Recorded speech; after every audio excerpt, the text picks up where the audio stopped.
어르신이 치매였다는 게 전부 거짓이었다고요?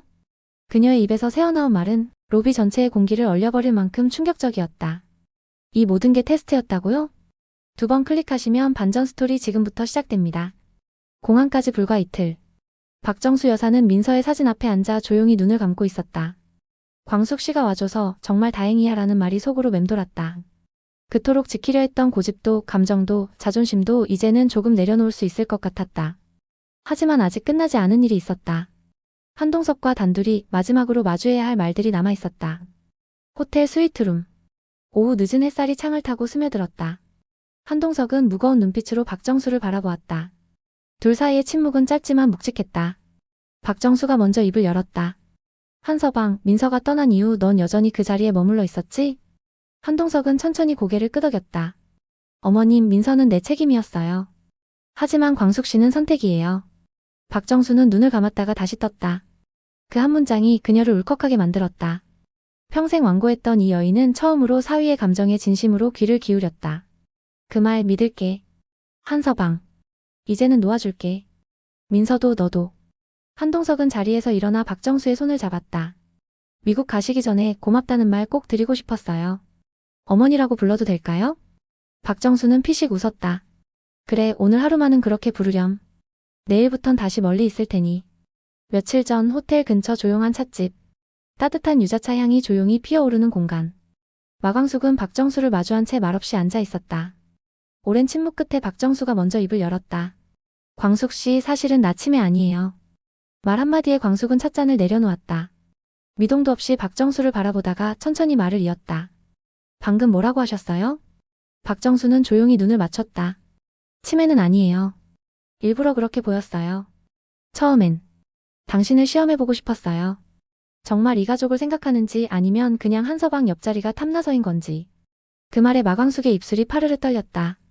감정이 밀려오려는 걸 애써 눌렀다. 그럼 그동안 있었던 일들 그건 다 내가 의도한 거였어요. 술도가에서 약통 두고 간 것도, 호텔에서 길을 헤맨 것도. 그날 다방에서 당신이 나를 찾았을 때 광숙은 머리가 멍해졌다. 마음 한켠에 어렴풋이 느껴졌던 위화감이 하나씩 제자리를 찾아가기 시작했다. 퍼즐이 맞춰지는 기분이었다. 박정수의 목소리가 다시 울렸다. 그날 이후부터는 치매 연기를 하기가 더 힘들었어요. 미안해요, 광숙 씨. 당신을 속여서. 마광숙은 침묵 끝에 고개를 끄덕였다. 눈가가 뜨거웠지만 원망보다는 안도감이 먼저 밀려들었다. 여사님 정말 다행이에요. 제가 더 고맙습니다. 두 사람은 잠시 말을 잊었다. 유자차의 향이 다시 은은히 퍼졌다. 그리고 둘 사이엔 그 어떤 거짓도 없는 진심만이 남아있었다. 다음날 공항 출국장. 박정수 여사는 광숙과 함께 대기 중이었다. 캐리어 하나와 작은 토트백. 마치 그녀가 그간의 삶을 요약해온 짐처럼 깔끔하게 정리된 모습이었다. 광숙 씨. 나중에 기회가 된다면 정말 딸이라고 불러도 되겠지요? 그 말에 마광숙은 눈시울을 붉히며 웃었다. 그땐 저도 엄마라고 불러도 될까요? 두 사람은 말없이 손을 맞잡았다. 그 손엔 그동안의 오해, 상처, 진심이 고스란히 담겨 있었다. 박정수가 떠난 뒤 호텔 로비엔 다시 평온이 찾아왔다. 하지만 그날 저녁 한 통의 익명 제보 메일이 호텔 본사로 전달됐다.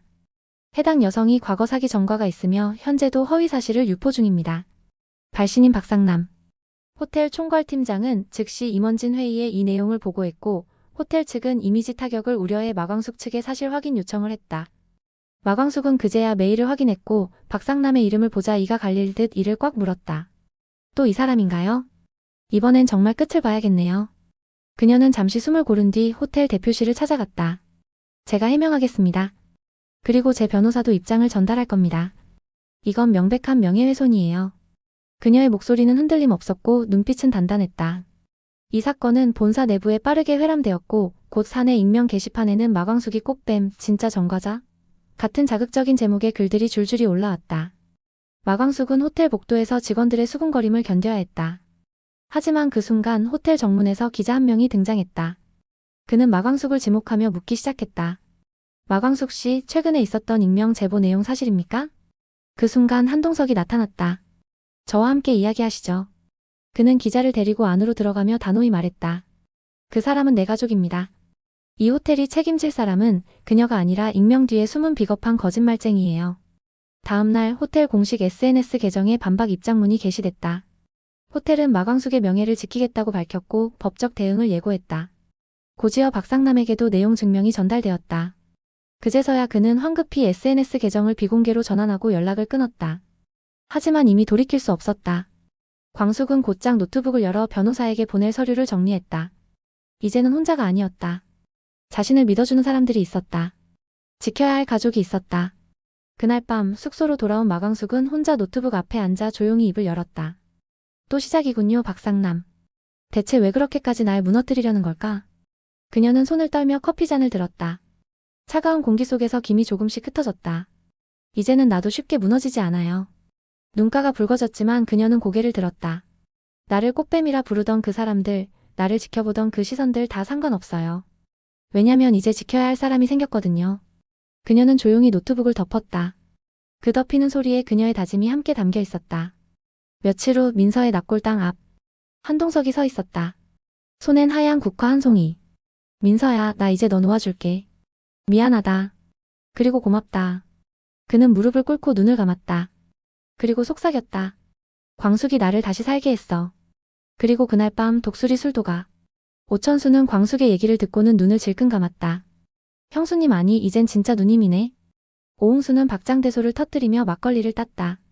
형들 한잔 해야지. 우리 집에 드디어 여왕님이 생겼어. 오범수는 조용히 고개를 끄덕였고 강수는 웃으며 광숙의 잔을 따라주었다. 그 웃음과 잔 속에 지난 모든 상처들이 부드럽게 녹아내리고 있었다. 과연 마광숙과 한동석 이 둘은 앞으로 어떤 미래를 함께 만들어갈까요? 박정수 여사가 떠난 지금 이 가족은 새로운 온기를 품게 될까요? 여러분은 어떻게 생각하시나요? 진심 하나로 시작된 관계가 이제 가족이 되어가고 있습니다. 광숙과 동석의 사랑 그 끝은 과연 따뜻한 결실일까요? 댓글로 여러분의 생각을 남겨주세요. 그리고 잊지 마세요. 구독과 좋아요는 저희에게 정말 큰 힘이 됩니다. 지금까지 망상드라마연구소 2 독수리 오영재를 부탁해 뇌피셜이었습니다. 우리는 다음 회차에서 더 뜨겁고 더 놀라운 이야기로 다시 만나요.